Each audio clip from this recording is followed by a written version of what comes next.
नमस्कार, मी प्रवीण जोशी. मंडळी, आज माघ शुद्ध द्वितीया शके 1945 सादर करीत आहोत ठाणे वार्ता. ठळक घडामोडी. महानगरपालिकेच्या कळवा प्रभाग समिती कार्यक्षेत्रात सर्वंकष स्वच्छता मोहिमेला शालेय विद्यार्थ्यांचा उत्स्फूर्त प्रतिसाद. ठाण्याहून विशेष आस्था ट्रेननं अयोध्येत पोचलेल्या 1400 भाविकांनी घेतलं श्री रामलल्लाचं दर्शन. आणि महानगरपालिकेच्या वृक्षवल्ली 2024 या 13व्या भव्य झाडे, फुले, फळे, भाजीपाला प्रदर्शनाचं शालेय विद्यार्थ्यांच्या हस्ते उद्घाटन. या आणि इतर घडामोडी विस्तृतपणे पण काही क्षणातच. आमच्या फेसबुक पेज, यूट्यूब चॅनल आणि संकेतस्थळाला सबस्क्राईब करायला मात्र विसरू नका. आपण पाहत आहात श्री स्थानक वाहिनी, ठाणे जिल्ह्याचं मुख्य व्यासपीठ. ठाणे वार्ता पहा श्री स्थानक वाहिनीवर. आता सकाळी 9:15 पासून रात्री 9:15 पर्यंत ठाणे वार्ता, ठाण्यातील पहिलं दृकश्राव्य माध्यम. ठाणे वार्ता आणि श्री स्थानक वाहिनीचं लाईव्ह स्ट्रीमिंग. ठाणेवार्ता.com वरील लाईव्ह स्ट्रीम वर क्लिक करा आणि अगदी मोबाईलवरही ठाणे वार्ता श्री स्थानक वाहिनीचा आनंद लुटा. यासाठी आमचं ॲप डाउनलोड करा. ठाणे वार्ता पहा श्री स्थानक वाहिनीवर. आता सकाळी 9:15 पासून रात्री 9:15 पर्यंत ठाणे वार्ता, ठाण्यातील पहिलं दृकश्राव्य माध्यम. आपण पाहत आहात श्री स्थानक वाहिनी, ठाणे जिल्ह्याचं मुख्य व्यासपीठ. मुख्यमंत्र्यांच्या आदेशानुसार महानगरपालिका आयुक्त अभिजित बांगर यांच्या मार्गदर्शनाखाली ठाणे शहरात सर्वंकष स्वच्छता मोहीम सुरू आहे. या मोहिमेच्या अंतर्गत आज महानगरपालिकेच्या कळवा प्रभाग समिती कार्यक्षेत्रात आयोजित करण्यात आलेल्या सर्वंकष स्वच्छता अभियानाला स्थानिक नागरिक आणि शालेय विद्यार्थ्यांचा उत्स्फूर्त प्रतिसाद लाभला. या मोहिमेत सफाई कर्मचाऱ्यांसोबतच महानगरपालिका अतिरिक्त आयुक्त प्रशांत रोडे, महानगरपालिका अधिकारी, कर्मचारी सहभागी झाले होते. सकाळी 6 वाजता कळवा नाका इथून या मोहिमेला सुरुवात झाली. कळवा परिसरातील मुख्य रस्ते झाडून तदनंतर पाण्यानं स्वच्छ करण्यात आले. रस्त्यावरील दुभाजक हे स्क्रबरच्या साहाय्यानं घासून नंतर पाण्याच्या फवारणीनं स्वच्छ धुण्यात आले. परिसरातील रस्त्यांबरोबरच शहरातील उद्यानं, मोठे नाले हे देखील स्वच्छ करण्यात येत आहेत. नाल्यातील गाळ काढला जातोय. अतिरिक्त आयुक्त प्रशांत रोडे यांनी हे नमूद केलं.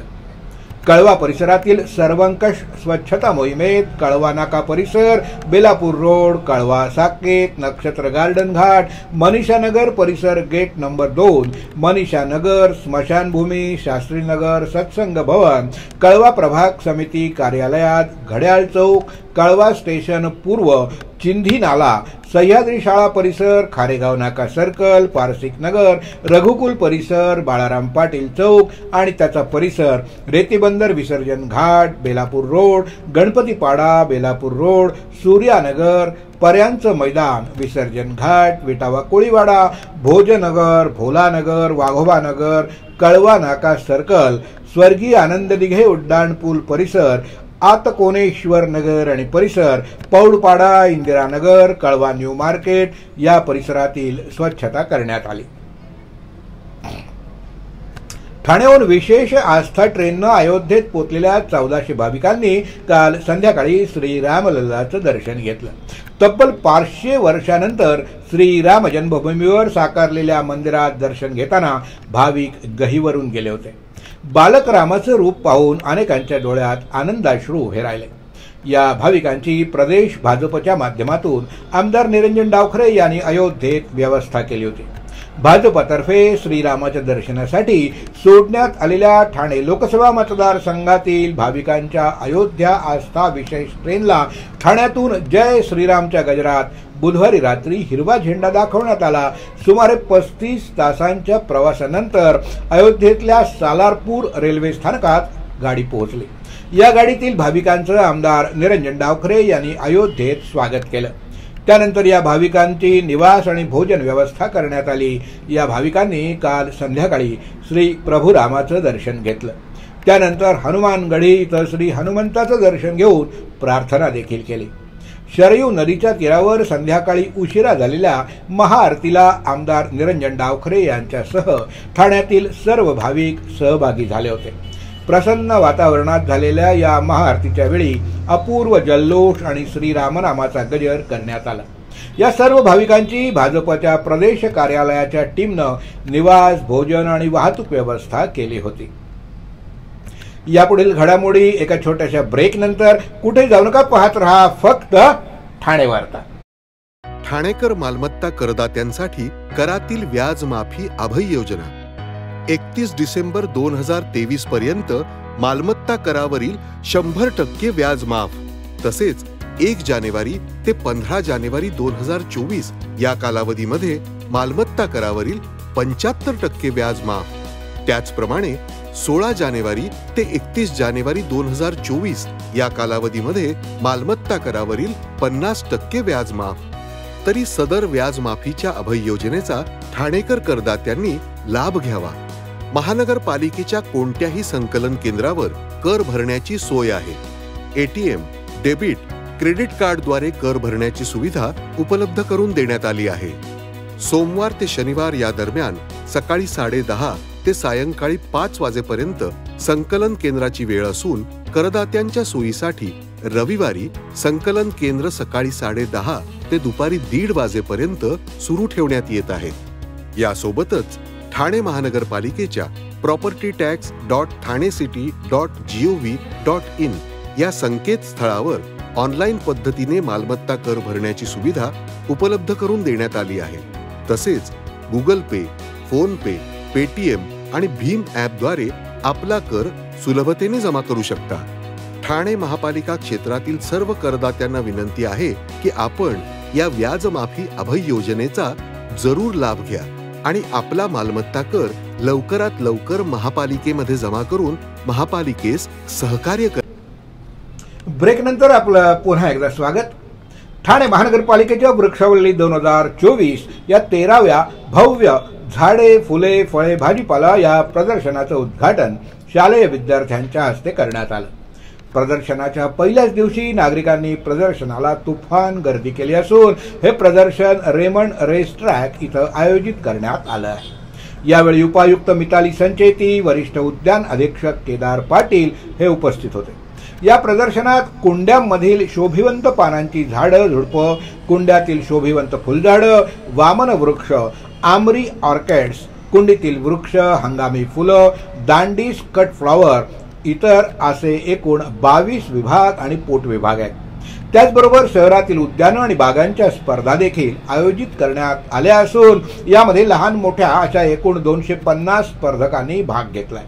या प्रदर्शनात बागांची संबंधित वस्तू उत्पादनं, बांबूपासून तयार करण्यात आलेली शोभिवंत वस्तू इत्यादींचे जवळपास 40 पेक्षा जास्त स्टॉल्स आहेत.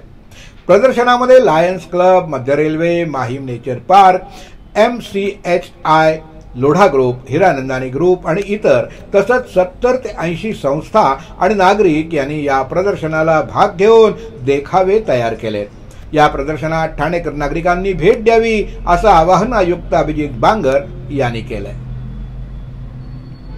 महाराष्ट्रातील उद्योगांना चालना मिळण्यासाठी सर्वांनीच प्रयत्न करावेत असं प्रतिपादन मुख्यमंत्री एकनाथ शिंदे यांनी महाराष्ट्र औद्योगिक विकास महामंडळाच्या वागळे औद्योगिक क्षेत्रातील भूखंड क्रमांक P42 इथं बहुस्तरीय वाहनतळाच्या इमारतीचा भूमिपूजन समारंभ आणि मुख्यमंत्री MOU कर्मचारी आरोग्य विमा योजना या कार्यक्रमाप्रसंगी केलं. महाराष्ट्र औद्योगिक विकास महामंडळाच्या वागळे औद्योगिक क्षेत्रातील भूखंड क्रमांक P42 इथं बहुस्तरीय वाहनतळाच्या इमारतीचा भूमिपूजन समारंभ आणि मुख्यमंत्री MOU कर्मचारी आरोग्य विमा योजनेचा शुभारंभ झाला. त्यावेळी या कार्यक्रमाच्या निमित्तानं मुख्यमंत्री बोलत होते. राज्यात उद्योगांना चालना मिळण्यासाठी सर्व त्या सोयी सुविधा उपलब्ध केल्या पाहिजेत. राज्यात उद्योगांना गुंतवणुकीसाठी पोषक वातावरण आहे. आपल्या राज्यात जास्तीत जास्त उद्योग आले पाहिजेत. यासाठी आपण सर्वांनीच प्रयत्न केले पाहिजेत. उद्योगांना सर्व सोयी सुविधा उपलब्ध करून दिल्या पाहिजेत. हे सरकार गतिमान सरकार आहे. आपण सर्वांनीच गतिमानतेनं कामं केली पाहिजेत. आज महाराष्ट्र FDI मध्ये क्रमांक 1चं राज्य आहे. उद्योगासाठी असलेली ध्येय धोरणं सुटसुटीत असली पाहिजेत. मुख्यमंत्री शिंदे म्हणाले, महाराष्ट्र औद्योगिक विकास महामंडळाच्या वागळे औद्योगिक क्षेत्रातील भूखंड क्रमांक P42 इथं बहुस्तरीय वाहनतळ इमारतीमध्ये पार्किंग व्यवस्था वाढवली पाहिजे. MIDCतील अधिकारी कर्मचाऱ्यांच्या 8 ते 10वीच्या पाल्यांना दरवर्षी टॅबचं वाटप करण्यात येणार आहे. औद्योगिक विकास महामंडळातील 450 अधिकारी आणि कर्मचाऱ्यांना पदोन्नती देण्यात आली असून औद्योगिक विकास महामंडळातील अधिकारी आणि कर्मचारी सेवानिवृत्त कर्मचाऱ्यांसाठी मुख्यमंत्री MOVM कर्मचारी आरोग्य विमा योजना सुरू करण्यात आली. हा एक चांगला उपक्रम MIDCनं राबवलाय. उद्योग मंत्री सामंत म्हणाले की महाराष्ट्र औद्योगिक विकास महामंडळासाठी हा आजचा दिवस हा ऐतिहासिक दिवस आहे. गेली 16 महिने हा महाराष्ट्र परकीय गुंतवणुकीमध्ये 1 नंबरवर आहे. हे सर्व महाराष्ट्र औद्योगिक विकास महामंडळाच्या अधिकारी आणि कर्मचाऱ्यांनी घेतलेल्या मेहनतीमुळेच शक्य झाले. ठाण्यात पार्किंगची व्यवस्था व्हावी आणि ट्रॅफिक पासून मुक्ती मिळावी यासाठी औद्योगिक क्षेत्रातील भूखंड क्रमांक P42 इथं बहुस्तरीय वाहनतळ व्हावं हा मुख्यमंत्र्यांचा ड्रीम प्रोजेक्ट होता. यासाठी 34 कोटी रुपये खर्च करून हे बहुस्तरीय वाहनतळ पूर्ण करण्यात आलं आहे. आपण पाहत आहात श्री स्थानक वाहिनी, ठाणे जिल्ह्याचं मुख्य व्यासपीठ. ठाणे वार्ता पहा श्री स्थानक वाहिनीवर. आता सकाळी 9:15 पासून रात्री 9:15 पर्यंत ठाणे वार्ता, ठाण्यातील पहिलं दृकश्राव्य माध्यम. ठाणे वार्ता आणि श्री स्थानक वाहिनीचं लाईव्ह स्ट्रीमिंग ठाणेवार्ता.com वरील लाईव्ह स्ट्रीमवर क्लिक करा आणि अगदी मोबाईलवरही ठाणे वार्ता श्री स्थानक वाहिनीचा आनंद लुटा. यासाठी आमचं ॲप डाउनलोड करा. ठाणे वार्ता पहा श्री स्थानक वाहिनीवर. आता सकाळी 9:15 पासून रात्री 9:15 पर्यंत ठाणे वार्ता, ठाण्यातील पहिलं दृकश्राव्य माध्यम. आपण पाहत आहात श्री स्थानक वाहिनी, ठाणे जिल्ह्याचं मुख्य व्यासपीठ. आपण आपले कार्यक्रम किंवा बातम्या आम्हाला ठाणेवार्ता@gmail.com या ईमेलवर कळवू शकता. ठळक घडामोडी शेवटी पुन्हा एकदा. महानगरपालिकेच्या कळवा प्रभाग समिती कार्यक्षेत्रात सर्वंकष स्वच्छता मोहीम, शालेय विद्यार्थ्यांचा उत्स्फूर्त प्रतिसाद. ठाण्याहून विशेष आस्था ट्रेननं अयोध्येत पोचलेल्या 1400 भाविकांनी घेतलं श्री रामलल्लाचं दर्शन. आणि महानगरपालिकेच्या वृक्षवल्ली 2024 या 13व्या भव्य अशा झाडं, फुलं, फळं, भाजीपाला प्रदर्शनाचं शालेय विद्यार्थ्यांच्या हस्ते उद्घाटन. या होत्या ठाणे वार्ता. आपली एखादी बातमी बघायची राहून गेली असेल तर आपण आमच्या ठाणेवार्ता.in या संकेतस्थळाला किंवा फेसबुक पेज तसंच YouTube चॅनलला अवश्य भेट द्या. तर मग पुन्हा भेटूया पुढल्या बातमीपत्रात फक्त श्री स्थानक वाहिनीवर. धन्यवाद.